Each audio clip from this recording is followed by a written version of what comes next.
Indo British advanced pain clinic నొప్పి మాయం surgery దూరం ఫర్ అపాయింట్మెంట్స్ 9155515563. నమస్కారం, వెల్కమ్ టు ఐ డ్రీమ్. ధర్మ మార్గం విత్ విజిత కార్యక్రమానికి స్వాగతం.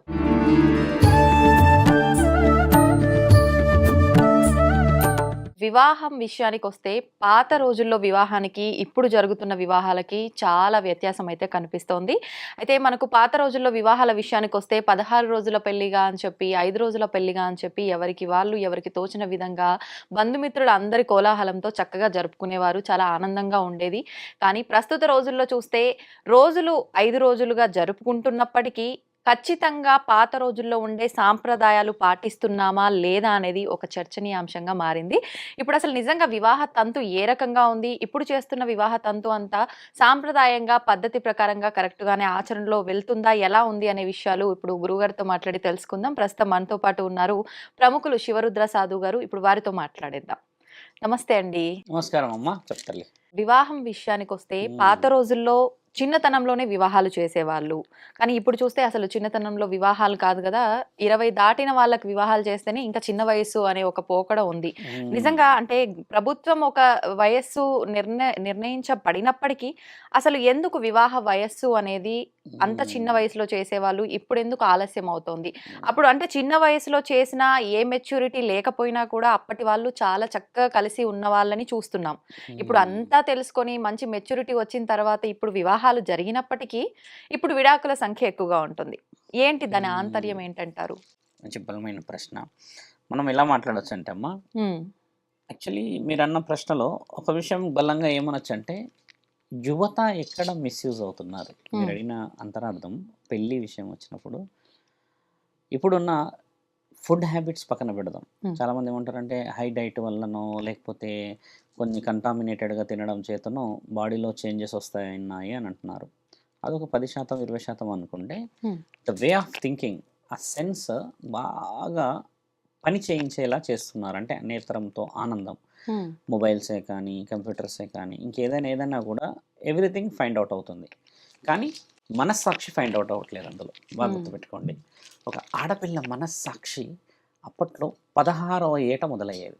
16వ ఏటంగే ఆవిడ గారు ఇప్పుడు ఓనీల ఫంక్షన్ చేస్తున్నాం కదా, 13, 12 సంవత్సరాలప్పుడు అప్పుడు 16 ఇయర్స్కి అయ్యేవాళ్ళు. వాళ్ళు ఈ 16 సంవత్సరాలలో ఉన్నప్పుడే వారు ఇప్పుడు అనుకుంటున్న ఈ పెద్ద మనిషి కార్యక్రమాలే కానీ రజస్వల కార్యక్రమాలు కానీ 16వ సంవత్సరమే అయ్యేది. బాగా గమనించాల్సిన విషయం ఇది. ఇప్పుడు 13, 12 కావడానికి గల మొట్టమొదట వెపన్ మీరు అన్నట్టుగా కళ్ళు అన్నీ కనబడిపోతున్నాయి కదా. కాబట్టి ఆ వయసు చిన్నగా అయిపోయినప్పుడు, థింకింగ్ ఓవర్గా అయిపోయినప్పుడు లోపల ఆర్గాన్స్ అనేటివి హెవీగా పనిచేస్తాయి. That is called internal discussion. ఆ ఆర్గాన్స్ ఏమైతే అంటమ్మా, 16వ సంవత్సరానికి రావాల్సిన ఆ గడియ వీరు బలవంతంగా దాన్ని తీసుకురావడానికి చేసే ఆ ప్రయత్నం అని చెప్పవచ్చు. అంటే మనం నికాసుగా చెప్పాలంటే ఇప్పుడు థింకింగ్ ఓవర్గా అయిపోయి న్యూరలాజికల్ సిస్టమ్ డిస్టర్బెన్స్ అవుతాయి కదమ్మా.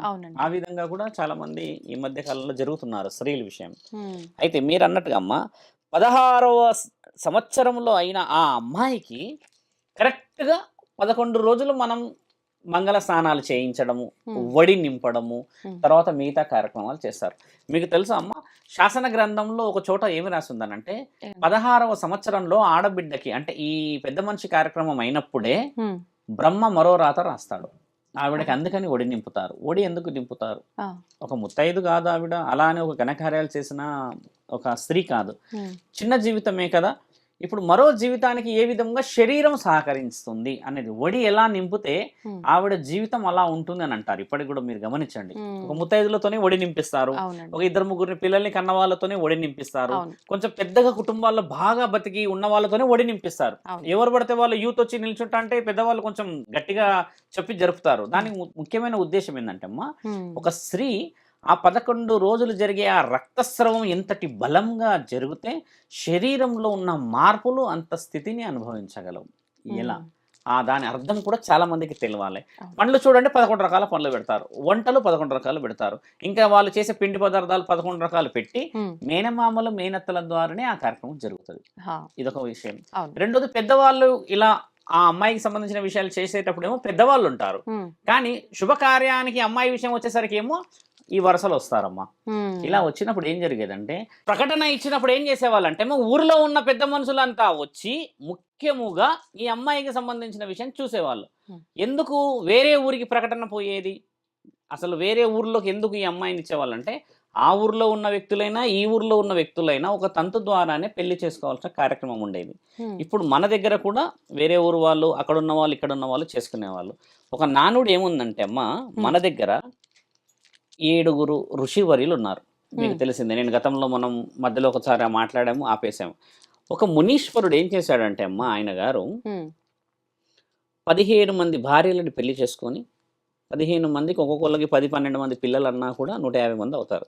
అలా జరిగిన సందర్భంలో పెళ్లి అనే విషయం వచ్చేసరికి మన వాళ్ళలోనే మన వాళ్ళలోనే చేసుకోకూడదు, వరుస ఒకటే అని అన్న ఆ ఆలోచన వచ్చినప్పుడు వేరే ఊరి నుంచి తెచ్చుకుంటే గోత్రం కలవదన్న ప్రకటన కూడా ఇచ్చారు. మన దగ్గర 7 ఋషులలో మొదటి ఋషువు గారు చేశారన్నారు. ఆయన గారి పేరు మీకు అన్ని వివరణ మళ్ళీ చెప్తాను ఒకప్పుడు. అయితే ఈ ఆడపిల్లకి పెళ్లి సంబంధం వచ్చినప్పుడు, తీసుకొని వచ్చినప్పుడు వాళ్ళందరూ వచ్చి చేస్తున్న ఆ ప్రక్రియలో ఇప్పుడు ముఖ్యంగా తెలుసుకోవాల్సింది ఈ ఫేస్ అట్రాక్షన్. మీరు చర్మానికి సంబంధించింది కానీ, రక్తానికి సంబంధించింది కానీ 16వ ఏట 11 రోజులు కూర్చున్నప్పుడు హ్యూజ్గా డిఫరెన్స్ వస్తాయి. పింపుల్సే కానీ ఇంకేదైనా రావచ్చు చర్మం మీద. స్త్రీ గురించి మాట్లాడుతూ ఉన్నాం. అప్పుడు ఏం చేసేవాళ్ళంటే అమ్మ, ఈ అమ్మాయికి 11వ రోజు నుంచి మొదలు పెడితే 5 రోజులు ఖచ్చితంగా రాసేవాళ్ళు ఆ పసుపు. కేవలం పసుపే రాయకపోయేవారు, అందులో కళ్ళమంద వేసి రాసేవాళ్ళు. తర్వాత తేనె వేసేవాళ్ళు. ఇప్పుడు మనం అంటాం కదా నులుగు పిండి అని అంటారు కదా, ఇవి 4 కలిస్తే నులుగు పిండి అవుతుంది. అలా పెట్టి చేసే ఆ స్నానం చాలా పవిత్రంగా చేసినప్పుడు ఇక్కడ నుంచి ఈ ఫేస్లో ఈ ఇక్కడ పై వరకు ఒక మొటిమ కూడా ఉండకుండా కాంతివంతంగా ఉంటుంది. స్త్రీలు ముఖ్యంగా ఇప్పుడు కూడా చాలా మంది ఊర్లో చేస్తారు. అలా చేసిన స్త్రీని ఈవిడ పెళ్లి కూతురు అని గుర్తుపట్టేవాళ్ళు. ఈ 5 రోజులు ఏం చేస్తారు స్వామి? సహజంగా మీరు అంటే మీరు చెప్పిన దాన్ని బట్టి 11 రోజుల కార్యక్రమం అయిపోయిన తర్వాత 11 రోజుల కార్యక్రమం అయిపోయి మంగళ స్నానాలు అయిపోయి ఇప్పుడు ఓనీ ఫంక్షన్స్ అంటాం కదమ్మా, అది అయిపోయిన తర్వాత ఇక పెళ్లి కార్యక్రమం ఆ 12వ రోజు నుంచి మొదలు. అంటే 5 రోజులకి అప్పటి నుంచి మంగళ స్నానాలు చేయించడానికి ఈ పసుపు కుంకుమలు వాడడం వల్ల ఆవిడ చర్మాన్ని కాపాడడానికి మాత్రమే వాడేవాళ్ళు దీన్ని.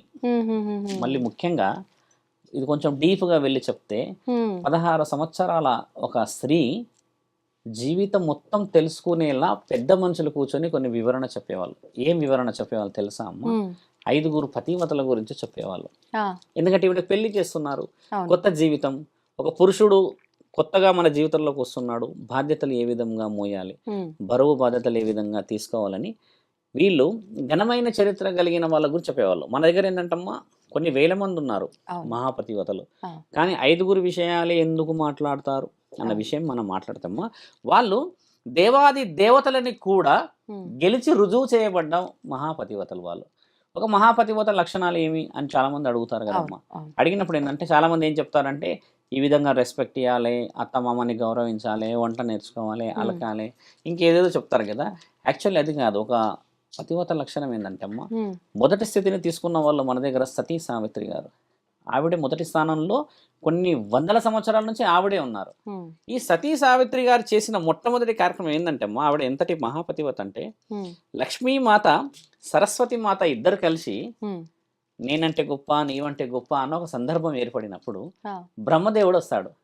అలా కాదు, మీరు అలా తప్పు పట్టదు, దేవాది దేవతలే మీ ఇద్దరు నేనంటే అంటే మరి చాలా తప్పు కదా, మీకంటే గొప్ప వ్యక్తి ఒక ఆవిడ ఉంది, ఆవిడ గురించి చెప్తాము అని అంటారు. అలా చెప్తాము అని అన్న సందర్భం వచ్చినప్పుడు వీళ్ళందరూ 3 కలిసమ్మ ఒక మగవాడి రూపాన్ని వేసుకుంటారు. వీళ్ళు 3 మగవారి వేషంలో భిక్షాటనకి వెళ్తారమ్మా. అక్కడికి ఆ భిక్షాటనకి వెళ్ళి సహజంగా అయితే సాధువులు వచ్చినప్పుడు కానీ ఎవరైనా వచ్చినప్పుడు భిక్ష వేయాలి కదా. వేసినప్పుడు వాళ్ళు ఏదైనా కోరుకుంటే ఆ కోరికని మనం తీర్చాలి. అంటే ముఖ్యంగా ఈ వేసే వంటలో, ఈ వంట కార్యక్రమంలో నేను కొంచెం వెనక్కి వస్తాను. మొదటి స్థానంలో అనసూయాదేవి ఉంటారమ్మా. ఆత్రేయ మహర్షి యొక్క భార్య ఆవిడ. ఆత్రేయుడు అంటే మీకు తెలుసు, 7 మహర్షులలో 2వ వాడు ఆయన. ఆయన గారు ఏం చేశారంటే ఈవిడకి చెప్పేది ఒకటే, నేను భిక్ష చేసుకొని వస్తే మన జీవితం నడుస్తుంది అంతే. ఆయన గారు ఒక ఋషి. ఎవరైనా పెడితే తినడమే తప్పితే ఈయనకంటూ ఏది లేదు. కానీ ఆయన దేవాది దేవతలని పిలవగలడు కిందికి భూమండలానికి. అంత శక్తి ఉన్నవాడు ఏం చేయాలి? ఒక భవనం కట్టుకోవడమా, రాజ్యాన్ని నిర్మించుకోవడమా చేయొచ్చు. ఈ అనసూయ మాత ఏం చేస్తుందంటే అమ్మ, ఆవిడకున్న శక్తి ఎలాంటిదంటే బ్రహ్మని పిలిస్తే బ్రహ్మ మరో క్షణంలో వచ్చేసేయాలి అక్కడికి. అంతటి మహాపతివత. అంటే ఎవరైతే గురువులు ఉంటారో గురువులనే గెలవగలిగిన ఒక మహాపతివత. కాబట్టి ఈ ముగ్గురు బ్రహ్మ, లక్ష్మీమాత, సరస్వతి మాత ముగ్గురు ఏం చేస్తారంటే గొప్ప గొప్ప అని ఇద్దరు అనుకుంటున్నప్పుడు ఈ ఆడవాళ్ళ మధ్యలో ఒక మానవ శరీరాన్ని ఎత్తిన స్త్రీ దేవతలను సైతం గెలవగలిగే ఒక మహాశక్తి స్వరూపురాలు ఉంది. ఆవిడ మహాపతివత రూపంలో ఉంటుంది, మీకు నేను చూపిస్తాను అని చెప్తే ముగ్గురు కలిసి మగవాడి రూపం వేసి ఆ ఇంటికి భిక్షకి వెళ్తారమ్మా. వెళ్ళినప్పుడు బ్రహ్మ ఏం అడుగుతారంటే, మీరు మాకు భిక్ష వేసే సమయంలో మీ ఒంటి మీద దుస్తులు ఉండకూడదు, మాకు ఆ విధంగానే భిక్ష వేయాలి అంటాడు. ఆ క్వశ్చన్ చాలా లాజిక్గా అడుగుతాడు ఆయన. ఎందుకంటే రుజువు చేయాలి కదా, ఈవిడ తెలివైనదా తెలివి లేనిదా లేకపోతే భిక్ష వేసేది ఎలా అన్న రుజువు కోసం అడిగినప్పుడు నా తల్లి ఆవిడ ఏం చేస్తుందంటే లోపలికి వెళ్ళి ఆ భిక్ష తీసుకొని వచ్చే సమయంలో ఒక కళ్ళు మూసుకొని ఆ భిక్ష చేతి పెట్టి వీరి ముగ్గురిని 3 సంవత్సరాల బాలుల్లాగా మార్చేస్తుంది. ఆ భిక్ష అడిగే సమయానికి ఈవిడ భిక్ష తీసుకొని రాగానే వాళ్ళు చూస్తారు భిక్ష వచ్చిందని. అప్పుడు ఈవిడేం చేయాలి? దుస్తులు అయితే తీసేయాలి కదా. అప్పుడు ఏం చేస్తుంది? ఆ ముగ్గురిని చిన్న బాలుల్లాగా చేసేసి ఆ కింద వాళ్ళు అలా ఉంటారు ఉన్నప్పుడు ముగ్గురు చేతుల్లో పండు పెడుతుంది. పెట్టేసేసి ఈవిడేం చేస్తుంది? ఆ దుస్తులు తీసేసి పెట్టేస్తుంది. పెట్టేసిన తర్వాత దుస్తులన్నీ వేసుకున్నాక వాళ్ళని మళ్ళీ పెద్దవాళ్ళని చేసేస్తుంది. ఇదంతా మహానీయులు చూస్తూనే ఉంటారు కదా ఏం జరుగుతుంది. జ్ఞానశక్తి అయితే ఉంటుంది కదా, ఆ రుజువు చేయబడ్డది. అప్పుడు వాళ్ళు ఏం అడుగుతారంటే, మీరు ఇంత స్థితిని అనుభవిస్తున్నారు కదా, మేము మీకు ఏదైనా చేయాలన్న ఒక దృక్పథంతో వచ్చాము అని అంటే ఆవిడ అడిగిన మాట ఏం తెలుసా అమ్మ, నా భర్త పవిత్రంగా చేసే ధర్మ కార్యక్రమం చేస్తే చాలు, మీరు ఇలాంటి పరీక్షలు నన్ను పెట్టి అవమానపరచకండి. ఆత్రేయుడనంటే సప్తమహా ఋషులలో 2వ స్థానాన్ని గెలిచిన మహానీయుడు ఆయన. ఆత్రి మహాముని అంటాడు ఆయన్ని. ఆత్రమహాము ఆయన 2వ వాడు. అలాంటి స్థితిగతుల్లో ఉన్న నేను రాజభోగాలతోనే ఉన్నా. ఎందుకంటే నా భర్తే నాకు రాజభోగం. ఆయన దగ్గర నేనున్నా. ఆయన ఎన్నో విధాలుగా పాఠాలు చెప్పడమా, గుణగానాలు నేర్పించడమా, ఋషి పరంపర ఇవ్వడమా అనేది ఆయన చేతిలో ఉంది. ఉన్న గుడిసెలో నేను తృప్తిగా ఉన్నాను అంటారు తల్లి. ఇప్పుడు ఇలా అన్న తర్వాత 2వ స్థానంలో ఉన్నది ఎవరు తెలుసా అమ్మ? చాలా మందికి సుపరిచిత ఆవిడ, పాండవుల భార్య. ఇప్పుడు ద్రౌపది విషయం ఎలా స్ట్రాంగ్ వచ్చిందంటే మన వాళ్ళని అడిగే క్వశ్చన్ చాలా భయానకంగా ఉంటుంది. ద్రౌపది 5గురిని చేసుకుంది, అలా ఎలా ఆవిడ పతివత అయింది? ఈ క్వశ్చన్ చాలా లాజిక్ గా మాట్లాడితే అమ్మ, ద్రౌపది అమ్మ ఒక జన్మలో పెళ్లి కాని వయసు అంటే 20 ఏళ్ళు 25 ఏళ్ళు అయినా పెళ్లి కాదు అని మహాశివుడిని తపస్సు చేస్తుంది ఆవిడ. తపస్సు చేసి చేసి చేసి చేసి శివుడు ప్రత్యక్షమవుతాడు. చెప్పండి ఈ విషయం ఏమిటమ్మా అని అన్నప్పుడు, నాకు పెళ్లి కావాలి, నాకు పెళ్లి కావాలి, నాకు పెళ్లి కావాలి, నాకు పెళ్లి కావాలి అని ఇదే అడుగుతుంది. 5 సార్లు అంటది ఆవిడ. తండ్రి ఒక్కసారి కళ్ళు ఇలా తెరిచి, బహుముచ్చటగా అవుతుంది నీ పెళ్లి వచ్చే జన్మలో అని చెప్పి వెళ్తాడు. ఆ 5 సార్లు అడిగినప్పుడు తండ్రి తదాస్తు అన్నాడు కాబట్టి ఈ జన్మలో 5గురిని పొందుతుంది ఆవిడ. అది కూడా పొందే విషయం మనకు తెలిసిందే. ఒక రాజ్యానికి సంబంధించిన విషయంలో స్వయంవర ప్రకటనలో అర్జునుడు వెళ్ళి తీసుకొని వచ్చిన తర్వాత తల్లి ఏమంటుంది, కుంతిమాత పంచుకోండి అని అన్నప్పుడు గౌరవార్థంగా ఆవిడ సంసారానికి సంబంధించిన విషయాలు వివరణలు అన్ని తీసుకుపోతుంది. ఇక్కడ చాలా మంది తెలుసుకోవాల్సింది, ఆవిడ మహాపతివత ఎలా అయిందని ఇప్పుడు కూడా అడుగుతామ్మా. ఆవిడ ఒకరి విషయాన్ని ఒకరికి ఎప్పటికీ చెప్పలేదు. ఆవిడ ఒక కుటుంబంలో ఉన్న 5గురు దగ్గర ఉన్న ఆ జీవితాన్ని ఏ రోజు కూడా బహిర్గతం చేయలేదు. ఆవిడకున్న నియమం కూడా అదే. ఇప్పుడు మనమే పురుషులం అడుగుతాం, ఏదైనా ఫంక్షన్కి పోతే ఫంక్షన్ ఎలా జరిగిందని అంటాం కదా. అలాంటిది 5గురిని పెళ్లి చేసుకున్నప్పుడు మరి ఆ ఇల్లు ఎలా ఉందని అడగడం సహజమైన మాటే. కానీ అలాంటి విషయాన్ని కూడా అత్త మాటకి గౌరవాన్ని ఇచ్చి ఆవిడ 5గురితోని జీవితాన్ని చాలా బలంగా చూసి అంత పెద్ద యుద్ధాన్ని మనం చేసిన మహాభారత యుద్ధంలో ముఖ్యమైన పాత్ర ఆవిడది. మీకు కూడా తెలిసిందే. ఇప్పుడు ద్రౌపది వస్త్రాధారణ అనే విషయాలు ఉన్నాయి, శ్రీకృష్ణుడు ఈ విధంగా ఉన్నది. రాఖీ పండుగ వచ్చింది ఆవిడ వల్లే. మీకు తెలుసా అమ్మ? రాఖీ పండుగ వచ్చింది ద్రౌపది మాత వల్లే. ఎవరికి తెలియదు అది. రాఖీకి బట్ట ఎందుకు కడతారు తల్లి? ఇక్కడ మనం క్లాతే కడతాం. యాక్చువల్లీ ఈ స్టైల్ రాఖీలు కావు మన దగ్గర ఉండేటి, ఈ క్లాత్ తోనే ఉండేది ఒకప్పుడు. ఆ క్లాత్ తోనే చేసి దాన్ని మెరవడమా ఇంకేం చేయడం ఒకటి. తండ్రి యుద్ధ సన్నాహాలు చేస్తున్నప్పుడు శ్రీకృష్ణుడు నేర్పిస్తున్నప్పుడు ఈ అమ్మ ఒక్కసారి చూసి తండ్రి ఇది ఇక్కడ వేలు తగ్గుతుంది, వేలు తెగగానే తండ్రి చాలా బాధపడతాడు.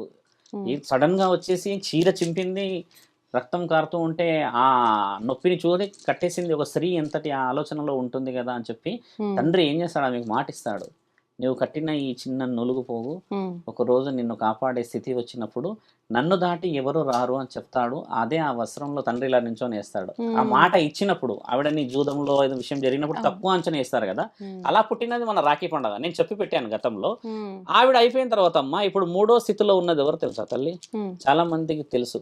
సతీ సావిత్రి అంటే వట సావిత్రి వ్రతం అని మీరు ఆడవాళ్ళు చేస్తారు, గుర్తుందమ్మా? నార్త్ సైడ్ లో వట తెలీదండి. అంటారు దాన్ని. మన దగ్గర అయితే సతీ సావిత్రి వ్రతం అని చెప్పి చాలా మంది చేస్తారు. స్త్రీ ఉహు, ఈ సౌభాగ్యవతులు చేస్తారు.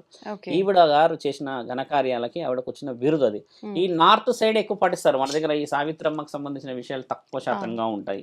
ఈ సావిత్రమ్మకు సంబంధించింది ఏం జరిగింది గొప్ప? ఉమ్, బాగా గమనించి ఆలోచించాలి. ఈ సావిత్రమ్మ ఎవరు అసలు? ఉమ్, అరుంధతి మాత రెండో జన్మల సావిత్రి అనమాట. ఆహా, మొదట అరుంధతి మాత ఏం చేశారు మీకు తెలిసిందే, నేను గతంలో చెప్పాను. ఆ అరుంధతి నక్షత్రాన్ని చూయిస్తారు, నక్షత్రం అవును. రాత్రి సమయంలో అంటే. ఉమ్, ఆవిడ ఏం చేశారంటే అమ్మ, ఒకరోజు చెలికత్తెలతో వెళ్తూ ఉంటుంది. ఉమ్, ఈ అడవిలో రాజులైతే రాణులైతే చూస్తుంటారు కదా, అవును. వెళ్ళినప్పుడు ఒక వీరుడు కట్టెలు కొడుతూ ఉంటాడమ్మ అక్కడ కూర్చొని. ఉమ్, చూడ్డానికి ఒక రాజులాగా ఉన్నాడు ఆయన, కట్టెలు కొట్టడం ఏమిటి? ఉమ్, మళ్ళీ ఇద్దరు తల్లి తండ్రి ఉన్నారు, వాళ్ళకి కళ్ళు లేవు అని ఆరా తీస్తే హా, ఆయన గారు వచ్చేసి ఒక రాజ్యం కోల్పోయిన రాజు ఏమీ తోచని స్థితిలో ఉండి న్యాయమని ధర్మమని నమ్మిన వాళ్ళందరినీ నమ్మి మోసపోయిన ఒక వీరుడు అని చెప్పేసి ఉమ్, ఆవిడ ఒక మైండ్లో ఒక వర్డ్ వేసుకొని వెళ్తుంది. ఆ, ఆ మరుసటి రోజు స్వయంవరం ఉంటుంది ఈవిడ గారికి. ఆహా, స్వయంవరంలో అందరూ వస్తారు, ఇక వీరులుగా వాళ్ళ కండలు చూపించడం, వాళ్ళ తెలివి చూపించడం అవుతుంది కదమ్మా. ఎవరిని నచ్చదు ఈవిడ గారు. ఉమ్, నచ్చని సమక్షంలో తెలివి ఉపయోగించి ఉమ్, నాన్నకి చెప్తుంది, నాకు ఒక అతను నచ్చాడు, ఆయన గారు అక్కడ ఉన్నారు ఉమ్, అని చెప్తే ఈయనకు చాలా కోపం వస్తుంది తండ్రికి. అదేంటి, ఇది రాజ్యానికి సంబంధించిన విషయం అమ్మా, నువ్వు యువరానివి, రేపటి రోజు పెళ్ళి అయితే మహారాణి అవుతావు ఈ రాజ్యానికి అని చెప్తే, లేదు లేదు నాకు ఒక వ్యక్తి నచ్చాడు ఉమ్, అని చెప్తే ఆయన గారి గురించి ఆరా తీస్తే ఆయన గారు ఈ విధమైన ఒక సత్యవంతుడు, ఆ ఉమ్, సత్యవంతుడు రాజు, ఆయన గారు వీరుడు, కాకపోతే సత్యం సత్యం అని చెప్పి జీవితం అంతా ఈ విధంగా నాశనం చేసుకొని అన్నీ కోల్పోయాడు. అత్తమామలు బాగున్నారా అంటే వారిద్దరికీ కళ్ళు లేవు ఉమ్, అన్న ఒక తరుణం మొదలవుతుంది. ఆహా, అప్పుడు ఆయన గారి సరే మన రాజ్యం తీసుకుంటే పెళ్లి చేస్తే ఆయన మంచోడు అవుతాడు కదా అని ఒక షరతు ద్వారా అందరు జాతకాలు తీపిస్తారమ్మా. ఉమ్, తీపిస్తే ఆయన కరెక్ట్గా ఏ రోజైతే బ్రహ్మముహూర్తం పడుతుందో అప్పటి నుంచి 365వ రోజు చనిపోతాడని రాసి వస్తుంది అందులో. అంటే మరణం నీకు వివాహం అయినాకనా? వివాహం అయినాక కరెక్ట్గా 365వ రోజు మరణం ఉందని వస్తుంది. Okay, okay. ఇప్పుడు తండ్రి పోయి ఇయ్యలేడు కదా, ఇవ్వలేడు. సంవత్సరంలోపే చనిపోతారంటే ఏ విధంగా అంటే అవును. అమ్మ ఈవిడ గారు కొంచెం మారం ఎక్కువ చేసి, లేదు లేదు నేను అది చేస్తాను నేను ఇది చేస్తాను అని చెప్పేసి పోయి చేసుకుంటారు. ఉమ్, చేసుకుంటే ఈయన గారు నేను చిల్లి గవ్వ ఇవ్వలేను, నన్ను అవమానపరిచారు అంటే ఈవిడ గారు వెళ్ళి పెళ్లి చేసుకొని ఉమ్, అదే గుడిసెలో ఉంటే వారి దగ్గర ఈయన దగ్గరికి వెళ్ళేటప్పుడు ఒకటే వస్త్రం ఉంటుంది పైన, ఈ అమ్మ దగ్గర ఒక వస్త్రం ఉంటుంది. ఉమ్, అప్పుడు ఇద్దరు కలిసి జీవితం చేసినప్పుడు ఒక 5 నెలలకు 6 నెలలకు అయితే వస్త్రాలు అయితే పాడైతాయి కదమ్మా. అవును. ఇద్దరికి కలిపి ఒకటే వస్త్రం ఉంటుంది. ఉమ్, ఈయన గారు బయటికి వెళ్తే ఈవిడ ఇంట్లో ఉన్నప్పుడు దుస్తులు లేకుండా ఉంటుంది. ఈవిడ బయటికి వెళ్తే ఆయన గారు ఇంట్లో దుస్తులు లేకుండా ఉండే పరిస్థితి ఏర్పడుతుంది. ఆ, ఎందుకంటే వాళ్ళు నిరుపేదంగా ఉంటారు కాబట్టి ఇది కూడా పరమాత్ముడు పెట్టిన పరీక్ష అనుకోవచ్చు. అలా చూసి చూసి చూసి చూసి ఒకరోజు మహానీయుడు బయలుదేరుతాడు, భవతి భిక్షాందేహి అని పరమశివుడు అడుగుతాడు. ఉమ్, ఒక 2 గంటల తర్వాత ఈయన గారు రాగానే ఉమ్, లోపలికి వెళ్ళగానే దుస్తులన్నీ వేసుకొని చిన్న ప్రసాదమే తీసుకొస్తుంది ఇయ్యడానికి. అప్పుడు తండ్రి చాలా ఆవేశంతో ఏమడుగుతారంటే, ఉమ్, ఏమ్మా 2 గంటలు నించోబెట్టావే, ఏదో పంచభక్ష పరమాన్నాలు వండుతున్నావు అనుకుంటున్నాను నేను లోపట, నీవు వచ్చింది తీసుకొచ్చి పెట్టింది ఇదా ఉమ్, అని అన్నప్పుడు ఆవిడ తల కిందకి పెట్టి, క్షమించండి మమ్మల్ని, ఉన్నాయి ఒకటే దుస్తు, ఉమ్, ఆయన గారు బయటికి వెళ్తే నేను లోపల ఈ విధంగా ఉంటాను, నేను బయటికి వెళ్తే ఆయన ఈ విధంగా ఉంటాడు అన్నప్పుడు మరి మీరు ఆ విషయం మాకు చెప్పవచ్చు కదా అని అంటే, మా పతి దేవులు రానంత వరకు మేము మాట కూడా ఇవ్వకూడదు అన్న ఒక గౌరవాన్ని వ్యక్తపరుస్తుంది అక్కడ. ఆ తెరిచినప్పుడు తండ్రి ఏం ఆలోచిస్తారంటే, ఉమ్, ఆయన జ్ఞానంతోనే చూస్తాడు అసలు ఈవిడదేంది, ఈ సత్యకాముడి యొక్క జీవిత చరిత్ర ఏమిటి, ఈయన ఎన్నో సంవత్సరంకి ఎన్నో నెలలు చనిపోతాడు అన్ని చూసే పరమాత్ముడు రావడం చేత ఉమ్, ఆవిడ ఇచ్చిన మెచ్చిన తెలివి భర్త లేని సమక్షంలో బయటికి కూడా రాలేదు. ఏదైనా సాహసం చేయలేని ఆ సమక్షంలో తండ్రి ఏం చేస్తాడు, ఆ భిక్ష తీసుకొని ఉమ్, దీర్ఘ సుమంగళి భవ అని ఆశీర్వాదం ఇస్తాడు ఆయన. ఈవిడకుంది ఏంది, సంవత్సరంలోపు భర్త చనిపోతాడని. అలా కొన్ని విషయాలు జరుగుతాయి.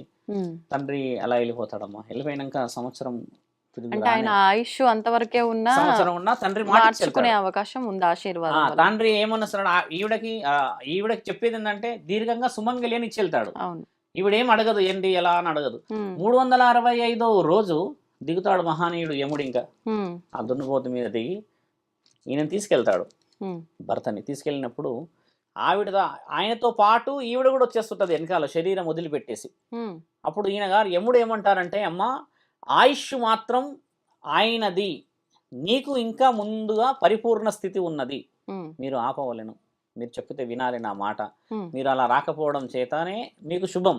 ఈయన గారిది తీరిపోయింది, తీరిపోయింది. నేను నా యొక్క ధర్మాన్ని పాటిస్తున్నాను అని చెప్తున్నప్పుడు ఉమ్, ఈయన చెప్పిన మాటలు వినదు ఆవిడ, ఈ సావిత్రమ్మ. అప్పుడు గట్టిగా ఉమ్, నా రాజ్యం కోల్పోయినాము, నా పనిమిటి కోల్పోతున్నాను అన్న కొన్ని బాధ వ్యక్తపరిచినప్పుడు ఉమ్, యముడు 2 వరాలు ఇస్తాడు ఆవిడకి.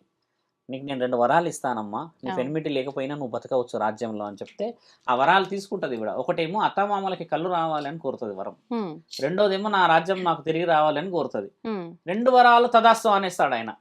అనేసే సమయానికి పొలిమేర దాటుతుంటారు వీళ్ళు, ఎందుకంటే ఒక లిమిట్ ఉంటుంది కదా అవును. ఊరికి గ్రామానికి. ఉమ్, ఆ పొలిమేర దాటే సమయానికి ఒక ధర్మరక్ష వచ్చి పడుతుందమ్మా. అలాగా ఉమ్, చాలా వెనకాల నుంచి గట్టిగా ఒక శబ్దం వినబడుతుంది, యమా అని. ఆ, వినబడగానే తండ్రి ఒక్కసారి ఉలిక్కి పడతాడు, ఎక్కడి నుంచి వచ్చింది ఈ పిలుపు, మా తండ్రి పరమశివుడిదే కదా అని చెప్పేసి ఒక్కసారి పాశాన్ని ఇలా వదిలిపెడతాడు. మీకు గుర్తుకు లేదా, మేము ఇచ్చిన మాట ఆవిడకి దీర్ఘంగా సుమంగలిగా ఉండమని చెప్పాము, దేనికి చెప్పామనేది మీరు తెలుసుకోలేకపోయారా అని అంటే, లేదు తండ్రి ఈ విధముగా అయ్యిందంటే రాజ్యం లేని వాడి గుణగణాలను చూసి పెళ్లి చేసుకుంది ఆవిడ. ఉమ్, అత్తమామలకి కళ్ళు కావాలని వాళ్ళ కోరికే కోరింది ఆవిడ, సొంతంగా ఏ కోరికలు కోరలేదు. అవును. నేను ఒక సాధువుని విచారణకు వచ్చినప్పుడు గౌరవాన్ని చూసి ఆవిడ యొక్క మహనీయమైన ఆలోచనలకి మెచ్చి ఈ విధముగా నేను ఆలోచించాను అన్నప్పుడు ఉమ్, ఆయన గౌరవం ఇస్తాడు. ఇచ్చి ఏం చేస్తాడు, శరీరంలోకి వీళ్ళిద్దరిని మళ్ళీ రివర్స్గా పంపి వాళ్ళిద్దరికి ఇచ్చిన మాట ఏంటంటే, అమ్మ ఉమ్, మీరు 18 సంవత్సరాలు ఈ యొక్క సతీ సావిత్రమ్మ ఎవరైతే ఉంటారో 18 సంవత్సరాలు వాళ్ళ నాన్న తపస్సు చేస్తే పుడుతుంది ఈవిడ. ఆహాహా, అంత మీ నాన్న ఎన్నో యాగాలు పూజలు ఎంతో చేస్తే పుట్టినావు నీవు, ఉమ్, కానీ నువ్వు నిరూపించుకున్నావు నువ్వు ఒక నిజమైన స్థితి, ఒక స్త్రీది ఏంటి అని చెప్పి ఉమ్, అన్న ఆ తరుణమే ఈరోజు చాలా మంది ఆవిడ మరో జన్మలో అరుంధతి లాగా కూడా పుట్టింది. ఇప్పుడు అరుంధతి నక్షత్రం అనేది కూడా ఆవిడే. ఈ సావిత్రమ్మ ఆ అరుంధతి నక్షత్రం అన్నమాట. అక్కడి నుంచి పరమాత్ముడు ఈమె కడుపులో వేస్తాడు, ఈ రాజు కడుపులో. ఉమ్, ఆ నక్షత్రం పేరే అరుంధతి. యాక్చువల్లీ అరుంధతిది వేరే స్టోరీ, వేరే విధంగా ఉన్నాయి, అది వేరు మళ్ళీ. ఓకే. కానీ ఒక నక్షత్రం అరుంధతి, ఆ నక్షత్రం వచ్చేసి ఈవిడ కడుపులో పుడుతుంది. ఈ రాజ్యంలో సావిత్రి రూపాన సావిత్రి. పుట్టిన ఆ తరుణంలో స్త్రీలు తెలుసుకోవాల్సింది ఏం తెలుసా అమ్మా, ఇక్కడ ఉమ్, ముఖ్యంగా ఉమ్, మరణాన్ని కూడా జయించవచ్చు. అంటే ఇక్కడ మేము ఇంత కొంచెం డీప్గా చెప్పడానికి గల కారణం అది. ఉమ్, 4వ స్థానంలో ఉన్నది ఎవరో తెలుసా అమ్మా, ఉమ్, చాలా మందికి భారతదేశ శత్రువు రావణాసుడు, ఆయన భార్య మండోదరి. ఇప్పుడు ఆవిడ మండోదరికి ఉమ్, 10 తలలు ఉన్న రాక్షసుడి ఆలోచనల్ని ఆవిడ గెలిచి అంత రాక్షసత్వంలో ఉన్న ఆయనని ఏ రోజు కూడా తప్పుదోవ పట్టలేకుండా ఒక లక్షణాన్ని చూయించిన మహాపతివత మండోదరి. ఉమ్, ఆవిడ రావణాసుడికి హెచ్చరించిన ఒకే ఒక వర్డ్ శివపురాణంలో రాసింది. ఏం చెప్పిందనంటే, పరాయి స్త్రీ మోహం ఎప్పటికైనా ప్రమాదమే రావణ అని చెప్తుంది ఆవిడ చనిపోయేటప్పుడు. ఆహా, ఆయన మోహం పడలేడు. ఆయన ఏంది, చెల్లెని ఏదో చేశారు కైకేయిని అని చెప్పేసి, మా చెల్లెని అది చేస్తారా అని చెప్పి సీతామాతను చూసి తీసుకెళ్లిపోయాడు అనేది ఈ హిస్టరీ వేరే ఉంది. మళ్ళీ శూర్పణఖ ఏం చేస్తుందంటే, వాళ్ళిద్దరిని చూసి ఆ శరీరాన్ని చూసి మోహించడానికి వచ్చినప్పుడు వీళ్ళిద్దరూ తప్పించుకుపోయి ఆ ముక్కు కోసేస్తారు అవును. ఈ శూర్పణఖని. ఉమ్, కోసేసిన తర్వాత ఈవిడెళ్ళి అన్నకు చెప్తే అన్న ఏం జరిగిందో కనుక్కోకుండా చెల్లే కదా అని భయానకంగా పరిగెత్తుకొస్తాడు. ఉమ్, అదొకటే జరిగింది అక్కడ విషయం. ఉమ్, తర్వాత నా ఇంట్లో ఉన్న ఆడవాళ్ళకి అవమానం చేసావని ఈయన అక్కడున్న ఆడవాళ్ళకి అవమానం చేయడానికి తీసుకెళ్తాడు. యాక్చువల్ ఉద్దేశం. ఓ, చరిత్ర ఎలా రాసబడి ఉంది మీరు చూసారా, అవును, స్త్రీ గురించి అని తప్పుగా స్త్రీ అలా మోహంతో. చేశాడని. కానీ ఇంతవరకు మన దగ్గర రామాయణంలో కూడా ఏం రాస్తుందంటే, రావణాసుడు సీతామాతని పూర్తిగా కన్నులు పైకి లేపి కూడా చూడలేడంట ఇంతవరకు. అది కూడా రాస్తుంది మన దగ్గర. ఉమ్. మట్టి ద్వారా తీసుకెళ్ళాడు ఆయన.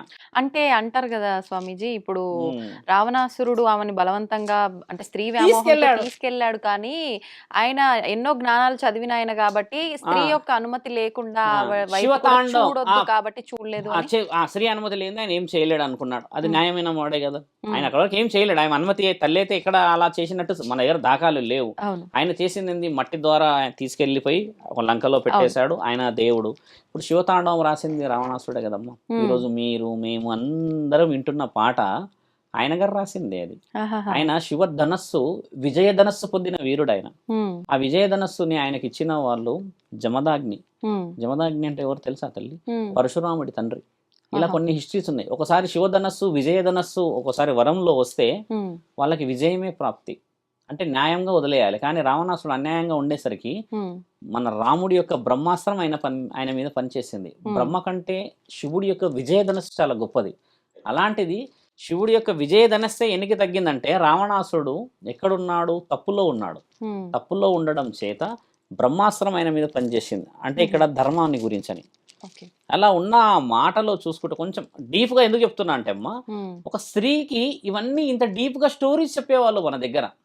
ఇంత స్టోరీలు చెప్పేవాళ్ళు ఉన్నారా ఈ రోజుల్లో? లేదండి. ఇప్పుడు ఛానల్లో కూర్చున్నాం తల్లి, చెప్తున్నాము, నీవు నేను మాట్లాడుకుంటున్నాము. ఉమ్, విషయ వివరణలు ఎంతమంది వింటారు ఇక్కడ? ఆ. ఎవరు వినరు. వినరు. 5గురు పతివతల గురించి మాట్లాడితేనే మన ఒళ్ళు ఈ విధంగా ముందుకు పోతాయమ్మా. ఉమ్, ఇప్పుడు అక్కడ ఉండి శరీరం అంతా లోకమంతా చూయిస్తున్న ఆడవాళ్ళకి ఏం చెప్పాలి మనం?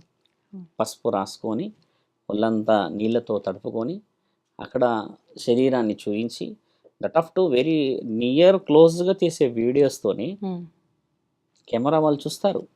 వచ్చిన వాళ్ళకి పెద్ద స్క్రీన్ వేస్తాం మనం, ఆ స్క్రీన్లో ఉన్న వాళ్ళు చూస్తారు, అన్నీ చూస్తారు. ఇది నేను ఎందుకు చెప్తున్నా అంటే అమ్మ, హల్దీ ఫంక్షన్ గురించి అని. ఉమ్, ఒక స్త్రీకి ఇవన్నీ చెప్పేటప్పుడు కనివాడేవాడే శ్రీరాముడిలా కనబడతాడు. ఉమ్, ఇక్కడ అది చెప్పటే అక్కడ ముఖ్య ఉద్దేశం అది. అక్కడ వచ్చేవాడు కామానికి మొదటి వ్యక్తి, వచ్చేవాడు మనసుకి మొదటి వ్యక్తి, ఉమ్, వచ్చేవాడు ఆమె ఊహకి మొదటి వ్యక్తి, వచ్చేవాడు కనబడే ప్రత్యక్ష దేవుడు. ఉమ్. ఇన్ని చెప్పేవాళ్ళు. పురుషుడికి ఏం చెప్పేవాళ్ళు మరి? ఇప్పుడు మనం స్త్రీ గురించి మాట్లాడాం. చెప్తారా పురుషుడికి ఏం పురుషులకు కూడా? చెప్పేవాళ్ళు తెలుసా అమ్మ? ఉమ్, శివపురాణములో ఒకటి రాయబడి ఉంది, చాలా మంది దీన్ని వినాల్సిన సమయం అనుకోండి. శివుడు బహు ఉత్తమముగా తల్లిని పెళ్లి చేసుకుంటాడు, పార్వతీమాతని. ఆయనది పెళ్లియే చాలా చాలా చాలా 108 పేజీలు ఉంది. అంటే ఎలా వచ్చాడు, ఎలా పోయాడు, ఏ విధంగా మెప్పించుకున్నాడు అత్త మామలని, ఏ విధంగా గెలిచాడు అన్న తరుణం రాసి ఉంటుందమ్మా. ఉమ్, ఉమ్, అయితే శివుడి యొక్క వేషాధారణ శివుడి అత్తకు నచ్చదు, అస్సలు ఇష్టపడదు. ఎక్కడి నుంచి వచ్చింది ఈ దేశ దిమ్మరి, ఒళ్ళంతా ఇది రాసుకొని ఇక్కడ ఒకటి ఆయుధాలు పెట్టుకొని, ఉమ్, ఇక్కడ చందమామ మెడలో పాము పెట్టుకొని నీకెట్లా నచ్చిండు అని చెప్పి పార్వతీమాతతో ప్రతిరోజు గొడవ. ఉమ్, అయితే ఊర్లో ఉన్న వాళ్ళు పెద్దలు వాళ్ళు వీళ్ళు అందరూ కలిసి ఒప్పిస్తారు మొత్తానికి. అయితే ఆహా. ఒప్పించిన తర్వాత మన పార్వతీమాత ఏమంటదంటే అమ్మ, నాకు నచ్చాడు అని అంటది. ఈ వర్డ్ చాలా మందికి తెలియాలి. నాకు నచ్చాడు, నా కళ్ళతో చూడు అంటారు వీళ్ళమ్మని. ఉమ్, నేను చూడను, అసలు నేను చూడను. ఆయన ఒకవేళ మన ఇంటికి నిన్ను తీసుకోవడానికి వస్తే ఒక రాజులాగా రావాలి, ఆయన ఒక అలంకరణతో రావాలి, ఒక బంగారము వజ్రాలు వైడూర్యాలతో దుస్తులు, ఒక వీరుడులాగా వస్తేనే నేను అది చేస్తా అన్నప్పుడు నారదుడు వెళ్ళి ఆ విషయం చెప్తాడు తండ్రికి కైలాసంలో.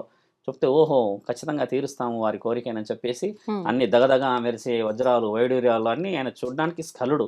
ఎటు చూసినా ఇంకా శివుడే కనబడేటట్టుగా మెరుస్తూ వస్తుంటాడు ఆయన.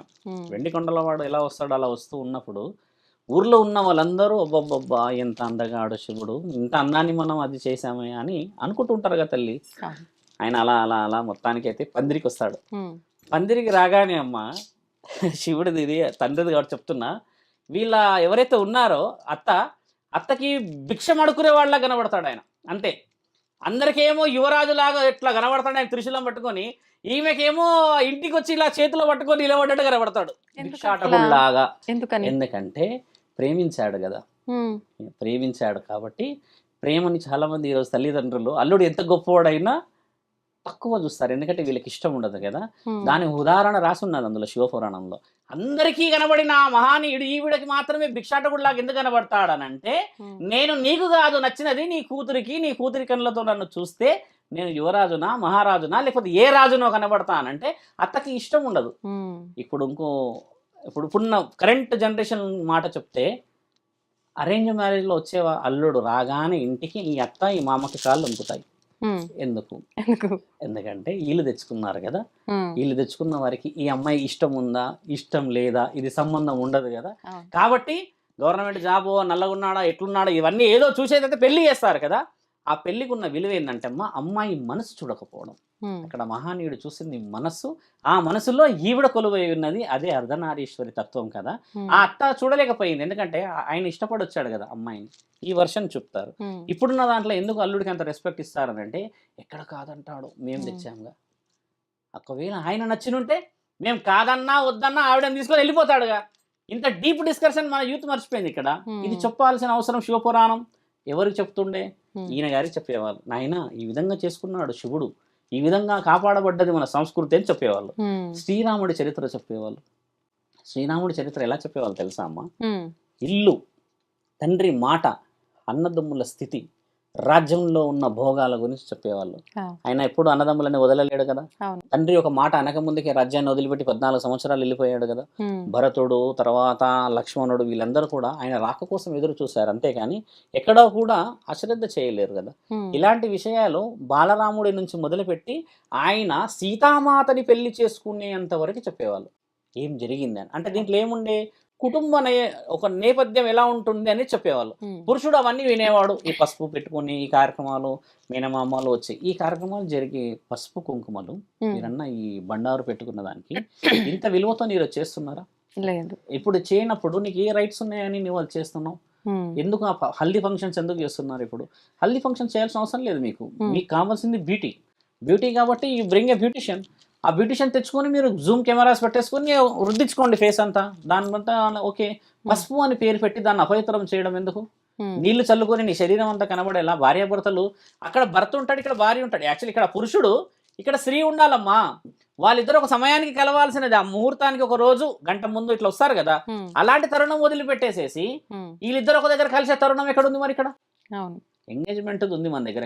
ఇప్పుడు పాతకాలంలో వివాహ సందర్భంలో ఆ పరద తీసే వరకు ఒకరినొకరు చూసుకునే సాంప్రదాయమే లేదంటారు కదా. లేదు, కానీ చూసుకునే సందర్భం ఎలా ఉండే అంటే అమ్మా, మీరు అన్నది మంచి ప్రశ్న. ఒక స్త్రీ ఈ 16వ ఏట అని చెప్పిన కదా, అప్పుడు ఆయన గురించి అన్ని చెప్పేవాళ్ళు విషయాలన్నీ. ఎలా ఉంటాడు, ఏ విధంగా పోతాడు, ఏ విధంగా మంచి మర్యాదలు చూసుకుంటాడని చెప్పేవాళ్ళు వాళ్ళంతా. ఆ ఊహ అంటున్నా నేను. ఆ ఊహలోనే ఆయన చూసుకునే వాళ్ళు కదా. ఒక శ్రీరాముడిని, ఒక శివుడిని, ఒక కృష్ణుడిని ఊహలో చూసుకునే వాళ్ళు. ఆయనని రియల్ గా చూసినప్పుడు కూడా ఆయన అలాగే కనబడేవాడు. అంటే ఇక్కడ ఏమైందంటే అమ్మా, మొదట అన్ని చూసేస్తున్నాం వివాహానికి ముందు. ఊహ ముందుకున్నాడు, ఆలోచన ముందుంది, కామం ముందుంది, మద్యం ముందుంది. ఇవన్నీ చేసిన తర్వాత పెళ్లి అని ఒక తాళి కడుతున్నాం అంతే, సింపుల్ గా.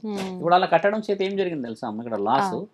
బిఫోర్ మ్యారేజ్ ఎవ్రీథింగ్ చూసేసి ఆఫ్టర్ మ్యారేజ్ కేవలం ఈగోస్ చూస్తున్నాం. ఇప్పుడు నువ్వేంటి, నేనేంటి అని. ఆ రోజు ఏం చెప్పేవాళ్ళు? దేవాది దేవతల గురించి చరిత్ర చెప్పి కుటుంబ గౌరవం చెప్తే, ఈ రోజు కేవలం నీ స్టేటస్ నాట్ స్టేటస్ అని చెప్పిన వాళ్ళు ఆ హల్దీ ఫంక్షనే చేసుకుంటారు. కుటుంబం గురించి గౌరవం, లేకపోతే ఉమ్మడి రాజ్యాల గురించి మాట్లాడిన ప్రతి ఒక్కళ్ళు మీరు అన్నట్టుగా పెళ్లిళ్ళు చేసుకుంటారు. అలా పెళ్లిళ్ళు చేసుకున్న ఏ కుటుంబం ఇప్పటివరకు విడిపోలేదు. మీరు గమనించండి. శివుడి గురించి అని చెప్పింది అది ఏంటంటే, చాలా మంది యూత్ కి ఇప్పుడు అవసరం. ప్రేమ చేసుకున్న అల్లుడిని ఇష్టపడరు చాలా మంది. ఇప్పుడు ఎన్ని ఈగోలున్నా శాస్త్ర ప్రకారంగా చేయాల్సిన ప్రతి ఒక్కటి చేస్తున్నారు కదా. తంతు చేస్తున్నారు శాస్త్ర ప్రకారంగా. జీలకర్ర బెల్లం ఎందుకు పెడతారు తెలుసా? మీకు తెలుసా? ఒకసారి జీలకర్ర బెల్లం మనం కలిపి చూస్తే విడగొట్టిన మునగాడు లేడు ఇంతవరకు. దాన్ని ఒకసారి అవి రెండు కలిసిపోతే అమ్మా తీయడానికి రాదు. ఇక్కడ పెడతారు. కన్యాదానం ఎందుకు చేస్తారు తెలుసా తల్లి మీకు? కన్యాదానం అర్థం సగం మందికి తెలియదు. ఇక్కడ నేను చెప్తున్నాను కదా, కన్యాదానము ఈ లోకంలో అన్నిటికంటే గొప్ప కన్యాదానం ఎందుకు అయ్యిందనే విషయం చాలా మందికి తెలియదు. బహుశా తల్లి కన్న తండ్రులకి ఆ విషయం చాలా మందికి బాధిస్తుంది. ఒక స్త్రీ అమ్మ జీవితంలో ఒక్కసారి ఒక పురుషుడికి అప్పచెప్పేస్తే, బాగా గుర్తుపెట్టుకోవాల్సిన విషయము, వాళ్ళు శారీరకముగా ఉన్నారా లేదా అనేది పక్కన పెట్టు, కానీ నువ్వు వెళ్ళావు అంటారు అంతే. ఇంకా దాంట్లో తప్పు పడతారు కదా. ఇప్పుడు కన్యాదానానికి అర్థం ఏం తెలుసా అమ్మ? ఒక స్త్రీ శరీరాన్ని ఇచ్చిన తర్వాత కొన్ని వేల కోట్లు పెట్టినా ఆ పూర్వస్థితి రాదు. బాగా గుర్తుపెట్టుకోండి. వజ్రం ఇచ్చాం మీకు, వైడూర్యాలు ఇచ్చాం కదా, దానికి 10 రెట్లు నువ్వు ఇవ్వగలవు. స్త్రీ యొక్క కన్యతనాన్ని తీసుకొచ్చి ఇవ్వగలవా? అందుకని తీసుకొని వెనక్కి ఇవ్వలేము కాబట్టి కన్యాదానానికి శాస్త్ర గ్రంథంలో చోటు ఉంది. దాన్ని ఒకసారి ఇస్తే అమ్మా మళ్ళీ నువ్వు అదే పవిత్రత తీసి ఇవ్వలేవు వెనక్కి. అందుకే అక్కడ మనకి కూర్చోబెట్టిన వేద మంత్రాల్లో అక్కడ ఇక్కడ కన్యాదానం చేసే ఆ తల్లిదండ్రులు చాలా చాలా చాలా బాధపడుతూ ఏడుస్తూ ఎన్నో విధాలుగా అయితే ఇస్తారు. ఆ ఇచ్చిన ఆ చేతులు ఎంతో పుణ్యము. ఒక స్త్రీ పరిపూర్ణమైన వంశ ఉద్ధారణకి వచ్చేస్తుందమ్మా అక్కడ నుంచి. మన వాళ్ళు 2 నెలలకి, I heard the news morning, పెళ్ళయింది కరెక్ట్గా 2వ రోజు సూసైడ్ చేసుకుంది అమ్మాయి. ఈ రోజు మార్నింగ్ ఇందాక చెప్తున్నారు వచ్చేటప్పుడు 2 డేస్కి ఏమైందంటే పెళ్ళయిందంటమ్మా. పెళ్ళయిన తర్వాత కూర్చొని మొబైల్ ఏదో చూసుకుంటుందంట. ఏదో డిస్కషన్ వచ్చిందంట. వచ్చేసరికి నీకు ఫోన్లో ఎవరితో మాట్లాడుతున్నావు, ఎవరితో చూస్తున్నావు, ఈ ఫేస్బుక్, ట్విట్టర్లు ఇవన్నీ ఉంటాయి కదమ్మా, అవన్నీ చూసేస్తే ఆ అమ్మాయి ఫోన్ అక్కడ పడేసి ఇంట్లోకి వెళ్ళి సూసైడ్ చేసుకుందంట. ఇప్పుడు చావు ఉంది అక్కడ. ఇక్కడ ఏం జరుగుతుంది చూడండి. వాళ్ళ అమ్మ గురించి ఆలోచించలే, నాన్న గురించి ఆలోచించలే, ఏది ఆలోచించలేదు. ఒక స్త్రీని అలా అనగానే అవమానంతో వచ్చేసి చనిపోయింది. అంటే ఇక్కడ ఆయన నాకు ఏదో సంబంధం ఉంది కదా అని చెప్పి చనిపోలే ఆవిడ, నా గురించి పూర్తిగా తెలియకుండా. ఇప్పుడు అలా పెళ్లి ఎంత పెద్దగా జరిగింది, వైవిధ్యముగా జరిగింది కదా, కన్యాదానం అయితే చేశారు కదా. మరి అంత సులభంగా ఒక స్త్రీని అలా ఒక వేరే వాడితో పెట్టేస్తే అమ్మ మరి మరణమే తథ్యం కదా. మానం కంటే ప్రాణము అని, ప్రాణం కంటే మానమే గొప్పది అని మన దగ్గర రాసి ఉన్నాయి. స్త్రీకి విలువైందమ్మా. ఈ రంకు అంట పెట్టేస్తారు కదా, మగవాడికి అదే చెప్తారు, మగవాడికి చెప్తారు ఇది రంకు పెట్టుకొని ఉన్న స్త్రీలతో మాట్లాడొద్దు అని చెప్తారు, సాకలి వాడితో మాట్లాడొద్దు అని చెప్తారు. మన దగ్గర ఎవరు చెప్తారు? పెద్దవాళ్ళు 60-70 సంవత్సరాలు ఉన్న మగవాళ్ళు ఆడవాళ్ళు అందరు కూర్చొని ఒక కథలాగా చెప్పేవాళ్ళు కూర్చొని. మన దగ్గర చెప్తుండేవాళ్ళు. ఇప్పుడు మన దగ్గర ఉన్నాయి అలాంటివి, ఉన్నాయి ఇంకా ఊర్లలో. అది చెప్పేవాళ్ళు. మగవాళ్ళు ఇప్పుడు గుర్తుపెట్టుకోవాల్సింది ఏంటమ్మా, ఒక రంకు ఉన్న ఆడవాళ్ళతో మగవాడు మాట్లాడొద్దు అని అంటారు. బాగా గమనించాల్సిన మాట. ఒక చెట్టు కింద నిలబడి అలాంటి వేషాధారణతో ఉన్న స్త్రీతో మాట్లాడితే నేను తప్పు కింద క్యాలిక్యులేట్ చేస్తారు, కానీ నువ్వు చేయలేవు అన్నారు కదమ్మా. అంటే స్త్రీలే తప్పుగా ఉంటారు, అలా ఉంటారు. రంకు ఉన్న స్త్రీలు, నేను అన్నది స్త్రీలు అని లేదు. రంకు అంటే అక్రమమైన మార్గాల్లో స్త్రీలు నడుస్తారుగా, కొంతమంది ఉన్నారు. మగవారు కూడా ఉండేవాళ్ళు, నేను చెప్పిన మాట మగవాళ్ళు కూడా ఉంటారు. కానీ రుజువు చేయబడింది ఎక్కడున్నది? ఆడవాళ్ళది. అంటే అమ్మా మీరు అన్నట్టుగానే ఇందాక ఒక వర్డ్ వదిలేండి, ఆ వర్డ్ కొంచెం వినాలి. స్త్రీలే అలా ఉన్నారని ఎలా అంటారు గురువు గారు మీరు అంటున్నారు కదా. పురుషుడు అలా ఉన్నాడు అని చెప్పడం అనేది చాలా తక్కువ శాతంగా ఉంది చరిత్రలో. ఒక మాట, ఇద్దరు పురుషుల దగ్గర 25 మంది పురుషులు ఉన్నా కూడా గొడవ రాదు. అదే ఒక స్త్రీతోని ఇంకో స్త్రీ కూర్చుంటే ఒక హాఫ్ అన్ అవర్ నుంచి 1 అవర్లో గొడవలు జరుగుతాయా? దానికి కారణం ఏంటంటే ఉన్నాయి లేని ఉన్నాయి అని చెప్పేస్తే వాళ్ళు నిజం అనుకుని నమ్మేసి వచ్చి కాపురాలు కూల్చుకుంటారు. పురుషుడైతే అలా చెప్పలేడు కదా, సందర్భాలు రావు కదా. నానుడి కూడా ఉంది కదా, ఇద్దరు ఆడవాళ్ళ కొప్పులు ఒక దగ్గర కూర్చోవని ఉందా అమ్మ? ఎందుకంటే ఈ ఆడవాళ్ళను అన్నట్టుగా స్త్రీలే తప్పు చేస్తున్నారు అంటే, కానీ వాళ్ళే నాలుక చాలా పదునైనది అంటున్నాను. పురుషుడు కూడా తప్పుడు చేస్తున్నాడు ఒక విధంగా చెప్పాలంటమ్మా. స్త్రీని డబ్బులు ఇచ్చేసి శారీరకంగా ఆలోచించిన వ్యక్తి ఆ స్త్రీ కంటే 1000 రెట్ల తప్పు మనిషి. ఎందుకంటే ఇంట్లో ఉన్న స్త్రీ, నీకంటూ ఒక జీవితం, ఇవన్నీ వదిలిపెట్టి వచ్చిన నువ్వు కూడా అపవిత్రమే కదా. కాకపోతే శాసన గ్రంథంలో ఉన్న విషయం స్త్రీ విలువ చెప్తున్నాం మీకు నేను. అలా ఉన్న వాళ్ళతోనే ఎందుకు మాట్లాడదు అని అంటే, ఆవిడ అందరితోనే ఉంటుంది కదా తల్లి. పురుషుడు ఉంటారా స్వామి అందరంటే, ఒక పురుషుడు 100 మందితో ఉన్నట్టు రుజువు లేదు ఎక్కడ. బాగా గుర్తుంది, మీరు అన్నట్టుగా ఉన్నాయి లింక్స్ ఉండొచ్చు, ఒక 2, 3, 10, 12. కానీ ఒక స్త్రీ వేశ్య స్థితిలో ఉన్న వాళ్ళ యొక్క ఆలోచననే చాలా పెద్దగా ఉంటుంది కదమ్మా. అక్కడ డిఫరెన్సెస్ ఉంది కదా. అలాంటి విషయాలు చెప్పి చేసే పెళ్ళికి మీరు అన్నారు జీలకర్ర బెల్లం. ఆ జీలకర్ర బెల్లాన్ని పెట్టిన తర్వాత అమ్మ పానీగ్రహం చేస్తారు. ఇలా 2 చిట్కనేలు ఎందుకు పట్టుకుంటారు తెలుసా? చాలా మందికి తెలియాలి. చిట్కనేలు ఎందుకు? ఈ 2 బొటనవేలు పెట్టుకోవచ్చు కదా, ఈ 5 ఏళ్లలో ఇదే స్ట్రాంగ్ కదా, ఇదే ఎందుకు పట్టుకుంటారు తెలుసా అమ్మ? ఒక భర్తకి ఒక భార్య అంటే, భర్త ముందు నడుస్తుంటే వెనకాల ఉన్న స్త్రీ పట్టుకుంటుంది. మీరు బాగా గమనించండి, ఇలా గుంజుతున్నట్టు పట్టుకుంటుంది. దీని ముఖ్య ఉద్దేశం ఏం తెలుసా అమ్మా? ఎన్ని కష్టాలు వచ్చినా, ఎన్ని రాజ్యానికి సంబంధించిన దుఃఖాలు, నీవు ఎన్ని స్థితిగతులను అనుభవించి నాకు దక్కకుండా నన్ను కోల్పోయే స్థితి, నిన్ను నీవు కోల్పోయినా కూడా ఒక చిటికన వేలు సహాయంతోనైనా నిన్ను నేను లాక్కుంటాను వెనక్కి అని అన్న అర్థం. అది అంటే నేను నా బాధలన్నీ గెలుస్తా, నిన్ను నాతో పాటు తీసుకెళ్తా అని చెప్పి ఈ పతివతలు చెప్పింది అదే కదమ్మా. ఇవన్నీ చెప్పిన తర్వాత ఈ పాణిగ్రహం అగ్ని చుట్టూ తినిపిస్తారు. ఎందుకంటే అగ్ని నిజమైనది కదమ్మా. అలా దాన్ని చుట్టూ తిరుగుతున్నప్పుడు చేసే ఆ 7 అడుగులకు ఉన్న విలువ పాణిగ్రహం చెప్పట్లేదు కదా ఈరోజు. పాణిగ్రహాన్ని గురించి చెప్పాలా? చాలా మంది చెప్పట్లేరు కదా. తలంబ్రాలు ఎందుకు వస్తారు? నెత్తి మీద తలంబ్రాలు పోస్తారు. మీకు మనం వడివి గురించి చెప్పాను నేను లాస్ట్ టైం. ఆ వడి అనేది ఇలా పోసే కార్యక్రమం కూడా చెప్పాము. అన్నదమ్ములు ఇద్దరు కలిసి ఒక వ్యవసాయానికి సంబంధించి చెల్లెకి ఇస్తూ ఉంటే, చెల్లెని పెళ్లి చేసిన తర్వాత ఆవిడ వాటా రాకపోవడం అనేది జరుగుతుంది. కానీ అన్నదమ్ములు ఆ వాటాని ఇవ్వలేక మనసు బాధ చంపుకోలేక వచ్చిస్తే అత్తమామలు వచ్చేసి మీరేందయ్యా మా దగ్గర లేదా, గతి లేదా అని అన్న మాట వస్తుందని చెప్పాను, గుర్తుండొచ్చు మీకు, వీడియోస్లో చెప్పాను. ఆ తర్వాత ఆ అత్త వాళ్ళకి ఇంట్లో తీవ్రమైన అనావృష్టి, అంటే ఏమీ లేని స్థితిలో ఈ అన్నలే వచ్చి మళ్ళీ సహాయం చేస్తారు. మా చెల్లె దగ్గర మేము ఇచ్చే వాటా ఉందని చెప్పాను మీకు. తలంబ్రాలకు సంబంధించిన, బియ్యానికి సంబంధించిన వడి నింపే కార్యక్రమం అలా వచ్చిందమ్మ మన దగ్గర. ఇందులో 3 సంవత్సరాలకి, 2 సంవత్సరాలకి, 1 సంవత్సరానికి వడి నింపుకుంటారు. కులదైవానికే కానీ ఎవరికైనా చేసుకోవాలి. వడి నింపకుండా ఉండకూడదు అనే విషయం ఎందుకు ఉంటుందమ్మా? 5 సంవత్సరాలు దాటితే బంధాలకి విలువ పోతుంది అని చెప్పేసి శాస్త్రం ఘోషిస్తుంది అనమాట. అందుకని 5 సంవత్సరాల నిండక ముందుకే వడి నింపే కార్యక్రమం చేయాలి. మళ్ళీ ఈ వడి ఎవరు నింపాలి తెలుసా అమ్మ? వరుసైన వాళ్ళే నింపాలి. నాన్నలు కానీ, బాబాయిలు కానీ, అన్నలు కానీ, వీళ్ళే నింపాలి. ఎందుకంటే వాళ్ళే పుట్టింటికి సంబంధించిన ఇంట్లోనే చేయాలి. అంతేగా మిగతా ఎక్కడ చేయకూడదు. దీని గురించి చాలా మంది ఆడవాళ్ళు చాలా అలుగుతారమ్మా, మా ఒడి నింపలేరు, మాకు బియ్యం పోయలేరు అని చాలా మంది గొడవలు కూడా పడి విడిపోయిన వాళ్ళు ఉన్నారు. చాలా మంది నా దగ్గరకు వచ్చి చెప్తారు కూడా. నేను వేరే మార్గాలు కూడా చెప్పి పెట్టాను అనమాట. అలా ఒడి కార్యక్రమం వచ్చిన తర్వాత అత్యంత ముఖ్యమైనది ఇప్పుడు మనం మాట్లాడుకోవాలి, చాలా మంది వినేది శారీరకమైన సంబంధం. ఈ పెళ్ళైన తర్వాత 4 గోడల మధ్యలో చీకట్లోనే జరగాల్సిన సంబంధం అది. ఎప్పుడైతే వెలుగులోకి వచ్చేసి, ఎప్పుడైతే మనం అన్న కుటుంబాల నేపథ్యం దాటి వచ్చావమ్మా, ఒకరి శరీరాన్ని ఒకరు చూడకుండా జీవితం మొత్తం పరమాత్ముడికి అంకితమైన మహా కార్యక్రమానికి పూనాలి. అంటే ఏ విధముగా అంటే, వేద బ్రాహ్మణులు ఒక నిర్ణయం ఇస్తారు, వాళ్ళు చెప్తారు ఈ సమయమే అని, ఈ సమయంలో చేయాలి అని, రాత్రి ఒక సమయం అని నిర్ణయిస్తారు. ఇవన్నీ రాత్రి సమయంలో పెట్టడానికి గల కారణం ఏంటంటమ్మా, పూర్తిగా ఒకరిని ఒకరు చూసుకోకూడదు అనేది రాసి ఉంది. చూసుకోవడం చేత ఏమైతే తెలుసా అమ్మ, పురుషుడు, మీరు ఇందాక వర్డ్ యూజ్ చేశారు, ఆ వర్డ్ మనం దీనికి లింక్ చేసి చెప్తే, పురుషుడి కంటికి హద్దు ఉండదు తల్లి. బాగా గమనించాలి, ఎందుకంటే మనం ఛానల్లో ఉన్నాం కూడా చెప్తున్నాను. ఒక స్త్రీని పరిపూర్ణంగా చూసిన పురుషుడు ఈవిడే ఇలాగుంటే ఇంకొక ఆవిడ ఎలా ఉంటుందని ఊహించగలడు పురుషుడు. ఎందుకంటే కామానికి సంబంధించిన విషయం జరిగేటప్పుడు మీరు ఎక్కువ శాతంగా గమనించి చూస్తే స్త్రీ స్థితి వేరు, పురుషుడి స్థితి వేరు. మీరు గమనించండి మాటలో, పురుషుడు ఎక్కువ శాతంగా ఈ ఐస్ కాంటాక్ట్ ఇవ్వగలడు, స్త్రీ ఇవ్వలేదు. షీ కెన్ ఫీల్, సెన్స్ పనిచేస్తుంది స్త్రీలు, అది బాగా గమనించండి. అంటే కళ్ళు మూసుకోవచ్చు, లేకపోతే వాళ్ళ ఆలోచన నా జీవితము, నా భర్త, నా బాధ్యత అని చెప్పేసి పరమాత్ముడితో నాకు ఇలాంటి జీవితం, మంచి కుటుంబం, మంచి పిల్లలు పుట్టాలన్న ఆనందంలో ఆవిడ మై మర్చిపోయి ఉండవచ్చు. పురుషుడు ఆ మై మర్చిపోయే తరాన్ని కూడా చూడవచ్చు ఈ కళ్ళు.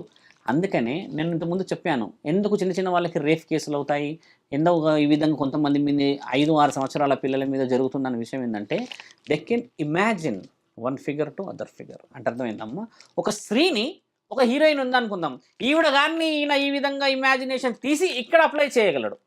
ఇది మైండ్ సెట్ గేమ్. అంటే ఇది చాలామంది సైకలాజికల్గా ప్రూవ్ చేశారు. ఇలాంటిది మన ఊహకందని విషయాలు కూడా అప్పట్లో మన జ్ఞాననేత్రానికి అందించిన ఋషివర్యుల పరంపర మనది. ఇప్పుడు అలా ఉండకూడదు, ఇలా ఉండాలన్నప్పుడు ఏమైతే ఇద్దరికి ఈక్వాలిటీ. ఎక్కడైతే ఈ లైటు ఇదొకటి ఇవన్నీ మొదలయ్యి సమయానికి అనుబంధం లేకుండా జరుగుతున్నాయో కార్యక్రమాలు, ఇలాంటి విషయాలు దారితీస్తున్నాయి. ఇది చాలా సింపుల్ కదమ్మా. ఇప్పుడు మనం పుష్ప 2కి వెళ్ళామనుకోండి, నెక్స్ట్ చిరంజీవి వస్తుందని అంటే ఎక్స్పెక్టేషన్ వేరే లెవెల్లో పోతాం కదా.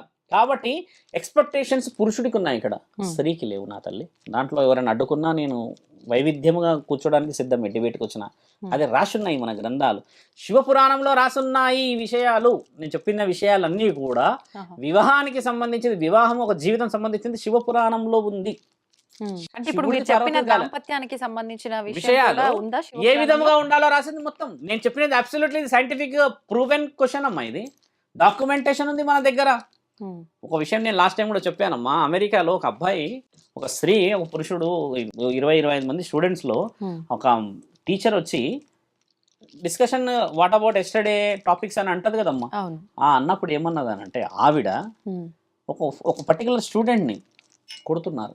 ఏ విధంగా, చిన్న చిన్న విషయానికి ఇరిటేట్ అవుతున్నారు, గట్టిగా అరవడమో లేకపోతే అది విసిరేయడమో చాక్పీస్తో కొట్టడమో చేస్తే, ఆ అబ్బాయి 2-3 సార్లు చూసి, ఆ అబ్బాయి యూజ్ చేసిన వర్డ్ అని తెలుసమ్మా, ఎందుకు మీరు అంటే వై యు ఆర్ అంటే ఫోకస్, అంటే కంటిన్యూ నన్ను టార్గెట్ చేశారని చెప్పేసి ఒక్కటే వర్డ్ అన్నాడు, last night don't you feel, అంటే మీరు సాటిస్ఫై కాలేరా విత్ యువర్ హస్బెండ్ అన్నాడు ఆయన. అది రికార్డ్ అయింది 2007లో.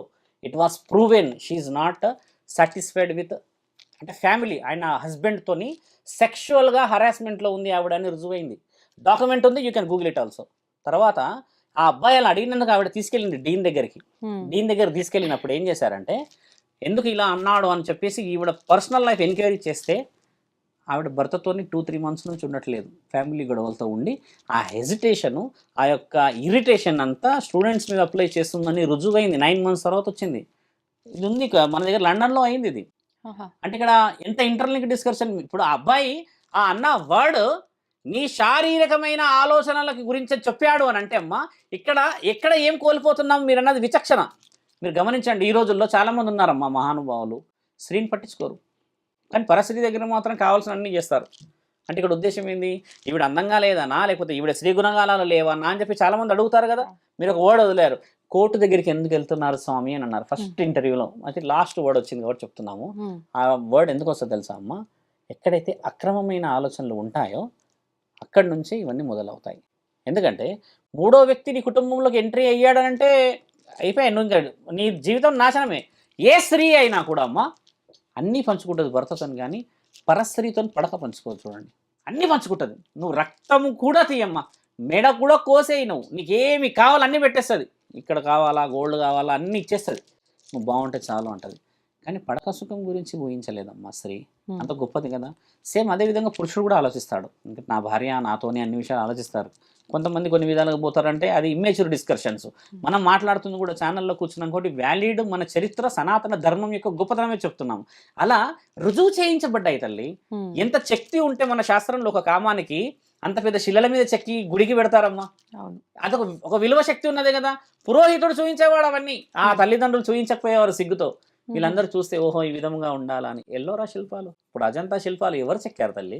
అది ఎవరు రాశారు? అది ఎంతటి నాలెడ్జ్ ఇచ్చింది అని అంటే, ఈ రోజుల్లో అవన్నీ మొబైల్లో ఉన్నాయిగా. ఇంకా నయం, అక్కడ శిల్పాలు కదులుతలేము. ఇక్కడ కదులుతున్న మనుషుల్ని చూసేసి మనిషి ఊహకందని ఆలోచనలు రావడం చేతనే మీరు అన్నట్టుగా అన్నీ జరుగుతున్నాయి. It is applies 13 to 16 years, 9 to 15 years లేడీస్కి అప్లై అవుతుంది. ఇది బాగా వాళ్ళ శరీరంలో ఎక్కువ శాతంగా మార్పులు రావడానికి గల ముఖ్యమైన కారణం మొబైలే.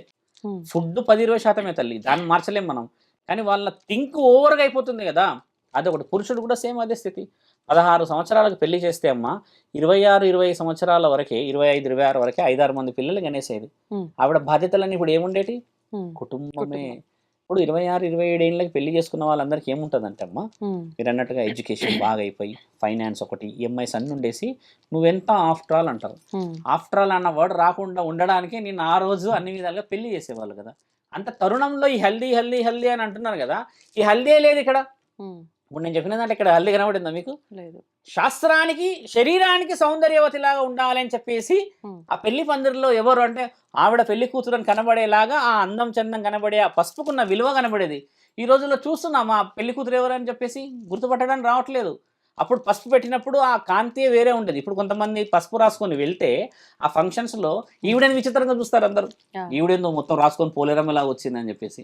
తప్పు దోవలో ఎవరున్నారంటే అమ్మ మన ఆలోచన. ఈ పసుపు రాయడానికి గల శరీరం చాలా బాగుంటుంది. ఇప్పుడు మన దగ్గర కాస్మెటిక్స్ ఎక్కువ వాడుతున్నారు. ఒకళ్ళు ఇప్పుడు ఫెయిర్ అండ్ లవ్లీ వాళ్ళు నా మీద కేసు వేయచ్చు. మీరు ఒకసారి ఫెయిర్ అండ్ లవ్లీ వాడి ఎవరైనా ఎర్రగైన వాళ్ళని చూసారు ఇంతవరకు? మీరే చెప్పాలి, నేను చెప్పాను, నేను మాట్లాడను. ఫెయిర్ అండ్ లవ్లీ వాడి ఇంతవరకు ఎవడు ఎర్రగాలేడు. అయినా fair and lovely first advertisement in TV. ఇలా 4 కాంతులు వస్తాయి. 1 2 3 4 5కి టక్కున మెరుస్తుంది ఆవిడ. అలా మెరిసిన వాళ్ళు ఎవరు లేరే రియల్గా. కాకపోతే కాస్మెటిక్స్ కున్న నాలెడ్జ్ అది. ఆయుర్వేదిక్ ఉన్న నాలెడ్జ్ చూసావా? 5 రోజులు పెట్టుకోగానే ఎంత అందంగా అవుతారు ఆడవాళ్ళు. అంటే ఆ కాంతి వస్తుంది కదమ్మా. కాబట్టి ఏంటంటే ఇదంతా ఒక రకంగా మళ్ళీ మనమే చర్మానికి ఇంజెక్షన్స్ ఇచ్చేసి ఆ టాబ్లెట్స్ వేసుకొని గ్లో రావాలని వెళ్తాం. అసలైన కాంతి తల్లి గర్భంలోనే వస్తుందమ్మా. అంతకు మించి స్పెషల్గా ఎక్కడి నుంచి ఏది రాదు. ఇక పంచభూతాల్లో నువ్వు తిరగాల్సిందే. నువ్వు దయ్యంలాగైనా ఇందులో తిరగాలి. కాబట్టి ఇంత జీవితం ప్రక్రియ మన పెళ్ళి అనేది వదిలిపెట్టేసమ్మా చిన్న చిన్నగా ఇంత వల్గర్గా దిగుతున్నారు కదా. కొంతమంది అరుస్తున్నారు, అదేంది అలా ఉన్నారు ఇలా ఉన్నారంటే, పెళ్ళైనాక ఒక భార్యని భర్త ఎటన్నా తీసుకెళ్తే మార్కెట్కి ఎవరన్నా ఊర చూపుతో చూస్తేనే పెద్ద గొడవలు చేస్తాం. పెళ్లి చేసుకున్న అమ్మాయిని కెమెరాల ముందు ఎలా నిలబెట్టగలిగారు? కెమెరాల విండు పెట్టి ఒళ్ళంతా నీళ్లు పోసేసి ఆయన ఇంకేదో చేసి అదేదో చేసి ఒక్కసారి ఆలోచించి ఇక్కడ గుచ్చుకోవట్లేదా? అలా ఎంత ఇప్పుడు మనమే ఆలోచిస్తాం. హక్కు పక్కన ఎవరైనా చూస్తేనే ఎంత కోపం వస్తుంది మనకి. ఏమరా ఆయన చూస్తున్నావు, అక్కడ చూడు ఇక్కడ చూసా అంటమా లేదా? అలాంటిది నువ్వే పిలిచి ఆహ్వానిస్తున్నావే. గోప్యంగా ఉండాల్సిన స్త్రీలని నువ్వు ఇంత ఘోరమైన స్థితికి తెచ్చి ఏం గోప్యంగా నువ్వు పెళ్లి చేసి సంసారం అనేది తీసుకోగలుగుతాం? డబ్బులుంటే సరిపోవమ్మా. సంస్కారం చాలా ముఖ్యమైనది. అదే శాసనం, అదే ఇతిహాసం, అదే మన గ్రంథం, అదే మన వేదం. ఇప్పుడు వేద మహర్షులు వేద పురుషులందరూ ఉన్న మహా భూమండలం ఇది. ఇండియాలో జరిగినట్టుగా పెళ్ళి ఏ భూమండలంలో జరగదమ్మా. ఒకసారి ఇంటి ముందు అలకకి ఎంత విలువ ఉంటుంది? ఫంక్షన్ హాల్లో విలువ వస్తుందా తల్లి? అదే ఇంటి ముందు చేసుకుంటే ఎంత విలువ. ఒకప్పుడు అందరూ చేసుకునేవాళ్ళుగా. ఇప్పుడు ఎందుకు వచ్చిందంటే డబ్బులు వచ్చాయని. గుడిలో చేసుకుంటే విలువ, ఇంటి ముందు చేసుకుంటే విలువ తప్పితే నువ్వు ఆకాశంలోకి వెళ్ళి చేసుకున్న పెళ్లికి విలువ రాదు. సప్త మహర్షులు వేద మహర్షులు దేవాది దేవతలు నిన్ను ఆశీర్వదించడానికి రావడానికి మొదట నీ ఇంట్లోకి రాగలుగుతారు, రెండవది దేవుడి గుడిలోకి రాగలుగుతారు. వాళ్ళు ఫంక్షన్ హాల్లో ఒక చావు అవుతుంది, అశ్రునివాలి అర్పిస్తారు, శ్రద్ధాంజలి. ఇంకా వేరే చున్నీల ఫంక్షన్స్ అవుతాయి, వేరే మతస్థులే వేరే ప్రోగ్రామ్స్ అవుతాయి. సుసైడ్ చేసుకుంటే రాజ్యసభలో పెడతారు. మనం ఇన్ని సభలు పెట్టిన దాంట్లో ఇంత పవిత్రమైన పెళ్లి కూడా చేస్తాం అదే ఫంక్షన్ హాల్లో. మరి ఎలా రాగలుగుతారు వాళ్ళు? దేవాలయం అంటే ఒక కట్టు నిబంధనలు ఉంటాయి. ఇల్లు అంటే ఓహో నా పిల్లలని నేను ఆది బీజం నుంచి చూసుకున్నాను, ఇక్కడే పెళ్లి జరిగితే నేను రావాల్సిందే అని దేవాది దేవతలు రాక తప్పదు అక్కడ. ఇప్పుడు ఫంక్షన్ హాల్లో ఏ అర్హత ఉన్నది? నీది కాదు, నీ తాతది కాదు, నాది కాదు, ఎవరిది కాదు. ఎందుకని చాలామంది చెప్తారు అవి అలా చేయకూడదు ఇలా చేయకూడదు అంటే స్పేస్ లేదని, అది లేదని, ఇది లేదని చేస్తారు. అలా కొన్ని మీరు అన్నట్టుగా ఏంటంటమ్మా నెగిటివిటీని మనమే క్యారీ చేస్తున్నాం. చెప్పులతోనే వస్తారు తెలుసు కదా. అవును. అలా వస్తున్నప్పుడు మరి ఎలా వస్తుంది పాజిటివ్? అరుంధతి నక్షత్రం ఈ మధ్య మీరు మధ్యాహ్నం టైంలో చూస్తున్నారు, చాలా మంది చూపించారు. ఆవిడ గారు వచ్చేసి రాత్రే ఉంటారు. ఏం చూపిస్తున్నాం పైకి? మరి పైశాచికత్వం చూపిస్తున్నాం. నిజం అక్కడ లేదు, నిజం అదని చూపిస్తున్నాం. కాబట్టి ఇక్కడ అన్ని నిజాలే జరుగుతున్నాయి. గొడవలు, నువ్వేంది నేనేంది. నిజాన్ని నిజంగానే కొందరు చేస్తారు రాత్రిపూట పెళ్లిలు. ఇప్పటికీ ఆంధ్రాలో జరుస్తారు వాళ్ళు. చాలా బహుముచ్చటగా అనిపిస్తాయి. అంటే అన్ని అర్థాలు వచ్చేస్తాయి కదా తల్లి. అక్కడ వేద పండితులు చెప్పాల్సిన విషయాలన్నీ మానేసి 30 సంవత్సరాలు అయింది. మేనత్తలు, తర్వాత అమ్మమ్మలు, తాతమ్మలు, కుటుంబాల గురించి మానేసి కూడా సంవత్సరాలు దాటిపోయింది. అందుకనే ఈరోజు ఈ స్థితిలో చూస్తున్నాం. అలాంటి స్థితిని రానియకూడదు మనం. మీకు 4 పతివతలే చెప్పాము. 5వ పతివతని గురించి చెప్పేసి నేను ముగిస్తాను. 5వ మహాపతివత సులోచన. సులోచన ఎవరో తెలుసా మా తల్లి? రావణాసుడి కోడలు. రావణాసుడి కోడలు 5వ పతివత అని చాలా మందికి తెలియదు. ఆ సులోచనాదేవి రావణాసుడి కడుపులో రాక్షసుడే ఉన్నాడు. ఆయన కూడా ఎన్నో పనులు చేశాడు, యుద్ధాలు ఎన్నో చేశాడు కదా. ఆయనని గెలిచిన మహనీయురాలు ఆవిడ, శివభక్తురాలు ఆవిడ సులోచనాదేవి. 5 పతివతలలో ఉంది ఆవిడ. వీళ్ళందరికీ గీతాపదేశం, వీళ్ళందరికీ హితోపదేశం చేసిన శక్తి ఎవరో తెలుసా అమ్మ? పార్వతీమాత. మొదట వాడిన వాడెవరు? నేను చెప్పింది విషయం అనసూయమాత గురించి చెప్పాను కదా. అనసూయమాతకి పతివత లక్షణాలు చెప్పింది సీతామాత. ఇలా ఒక్కొక్క దేవత ఒక్కొక్క వాళ్ళకి పతివత లక్షణాలు నేర్పించింది. పార్వతీమాత కూడా పవిత్రురాలే, గంగామాత పవిత్రురాలే, కానీ వాళ్ళ దేవతా స్థితి.